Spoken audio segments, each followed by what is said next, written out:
This athlete is an athlete by the name of Norik Vardanian. His dad was probably the greatest weightlifter of all time. From Armenia, as a 182-pound athlete, his dad snatched over 400 pounds. Norik is the son, and he's not bad either. Pretty good. The path of the bar to this position here from the ground, look at it. Look at how that bar is lifted up, back. Now what you don't see is that Norik stands away from the bar.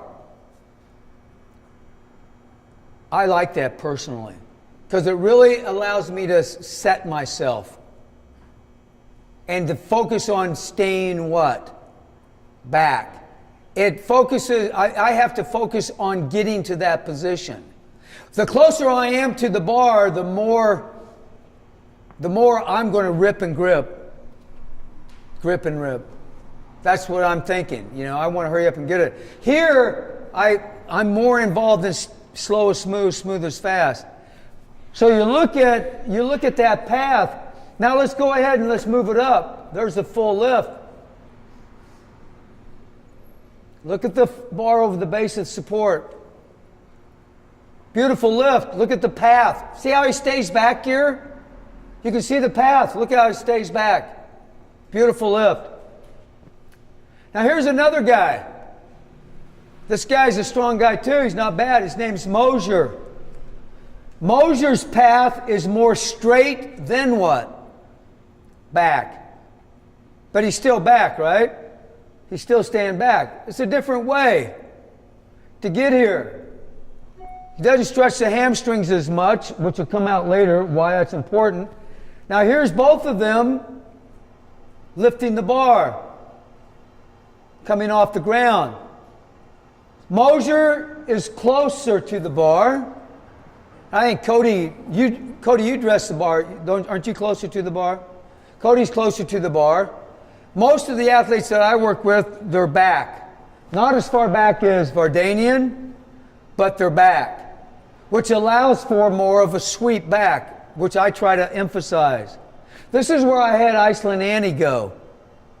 Then as she got comfortable pulling the bar, sweeping the bar back, I allowed her to come into her comfort zone a little bit more. She got a little bit closer to the bars, but she still stayed back.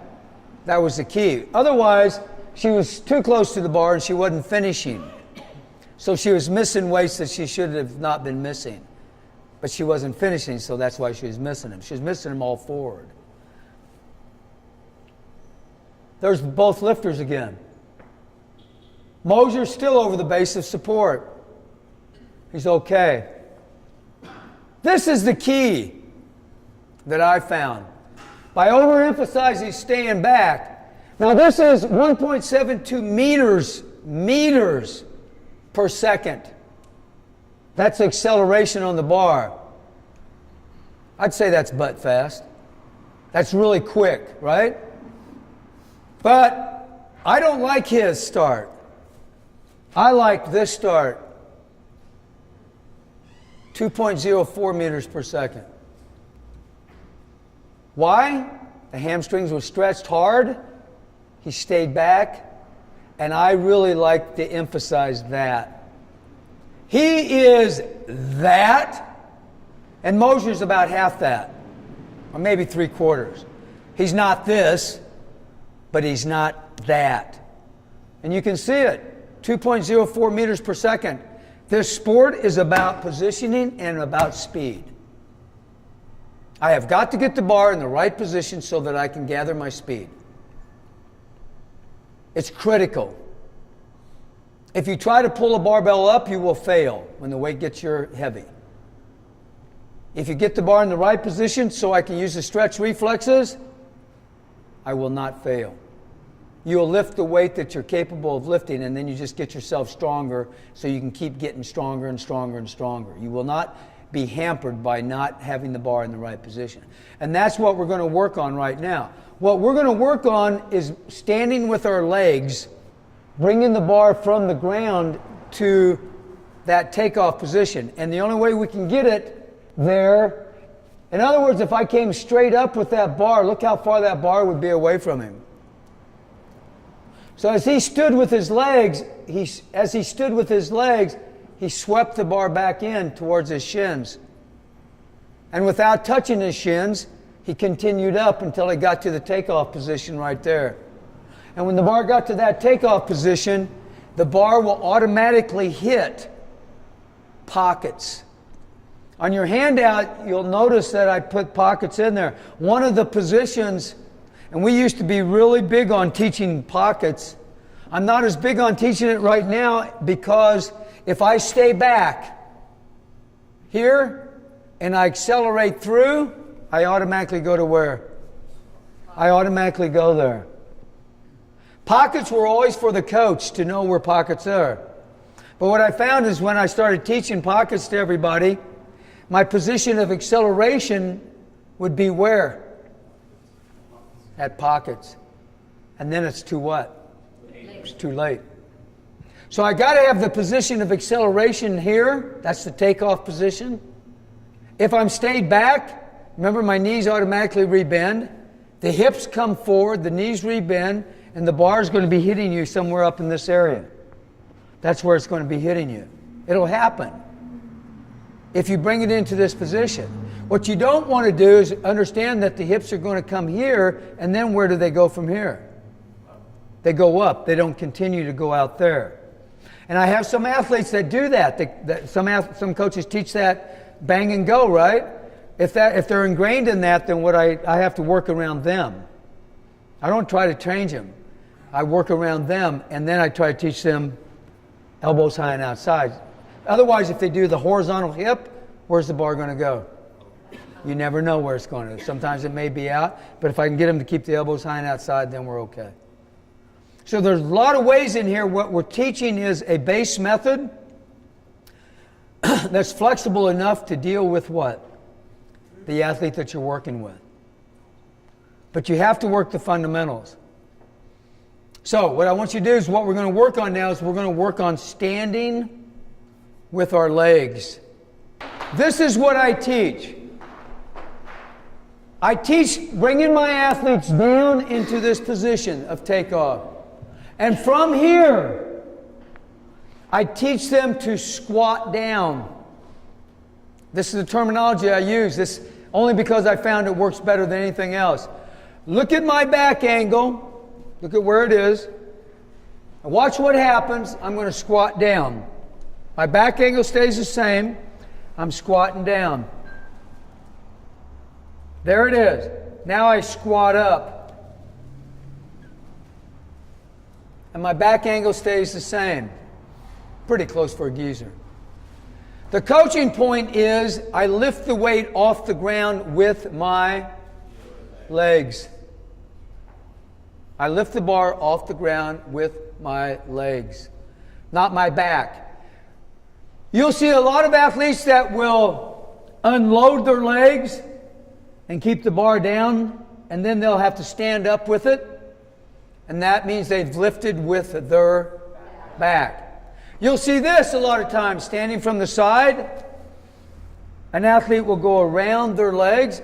That means I've lifted with my back. Watch my knees.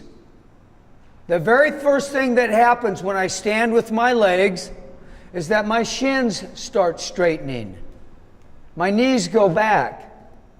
And as my knees go back, what does the bar must also do? It has to sweep back and up at the very same time.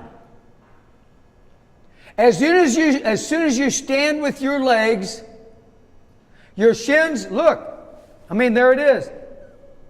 I stand with my legs and nothing else happened. Look where the bar is. It's out in front of me.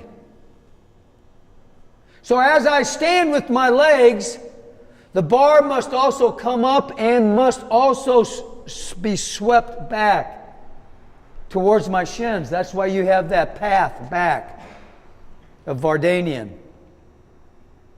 So watch the bar. So I'm going to stand with my legs. Look at my back angle. What happens with my knees? Look at the weight on my feet. I'm over-exaggerating that because I want you to really know I'm going back. My lats are activated, sweeping that bar back into my position right here. As I get into this position, I go. My hips go forward. The bar comes up. Now my hips go up. My hips come forward, my knees rebend, and this is the action I want now. Remember, I'm gone from here to here. That's like going from here to here. It's the same thing. It's not this. It is this. It's an automatic jump. And when I do that the right way and I'm staying back, the bar hits what? Keeps me back. It's not slow though, it's balls out. And you're going to have a brush in there someplace if you've done it right. If you don't have a brush, then that means you didn't sweep it back in, the bar's going to pull you forward. If you have, and this happens usually with max records, it's like, oh shit, I better hurry up. And so now you're going to really crank it back in, and you're going to get a bang. And if you get a bang, you're going to probably bruise your pubic area.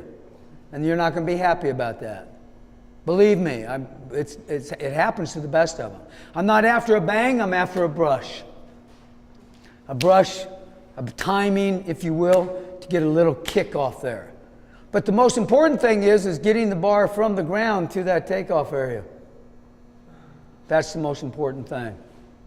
So, the drill then in teaching this is to go into our takeoff area with our hands, everybody, way back on your heels. Now, from this position, do nothing more than squat down. Put your hands to the outside. Note where your weight is on your feet. It should be about 50-50 or slightly forward. That's where the weight should be on your feet. Now, the minute that I stand with my legs, the weight should shift back about 80-20. And I should be right back into that position. My torso should not be coming up at all. At all. The torso stays in the same position that I start at. That's where it should be. So my starting position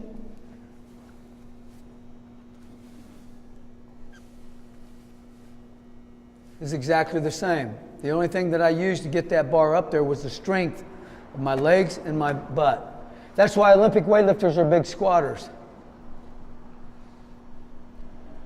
You want to lift heavy weights, you need to front squat and back squat. High bar back squats. You need to do good mornings. That's what lifts heavy weights. So again, the problem is getting down to that position and then getting back up to that same position. So let's go down there. Let's feel it. Okay, feel that position. Okay, now from right here, squat down. Now in this position, your hips have got to be above your knees. Take it down a little bit farther. Force your knees out a little bit. Squat down there. Now from right here, you should be on the balls of your feet. If you're not, let your shins go forward a little bit. You should be 55-45. Now stand with your legs. Keep your back angle the same. You guys are all standing with your chest and relax. See, this is what's happening. You're going down to this position, good, and you're standing with your chest. That's a deadlift, I guess. You're standing with your chest. Don't do that. You got to get yourself into the takeoff position. If I come up here and I stand with my chest, there's my explosiveness right there. That's what happens. If I go around my knees, there's my explosiveness. Right there it is.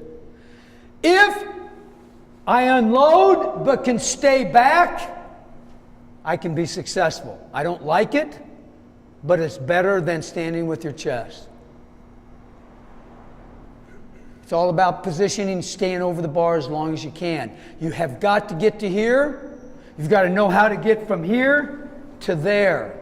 The only thing that I did to get to there was stand with my legs. All I did was squat down. All I did was squat up. My chest didn't move. So you stand with your legs without moving your chest. And you have to stay back.